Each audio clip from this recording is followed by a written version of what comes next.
তিন জায়গায় প্রয়োজনে মিথ্যা বলা যায়।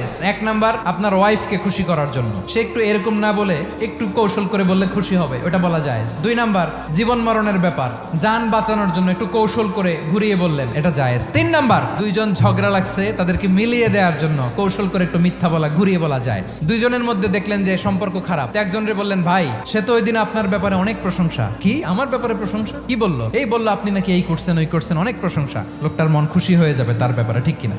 আবার তার সাথে যার ঝগড়া, ওরে যে বলুন, ভাই ওই দিন তো সে আপনার অনেক অ্যাপ্রিসিয়েশন করলো, অনেক। সে তো অবাক, কি রে বলে কি? এই যে দুইজনের ব্যাপারে দুইজনের একটু ভালো ভালো কথা বলে দিচ্ছেন, একদিন দেখবেন রাস্তা দিয়ে হাঁটার সময় একে অপরকে সালাম দিয়ে ফেলছে, সালাম দিয়ে বুকে জড়ায় ধরছে, আছে না নাই?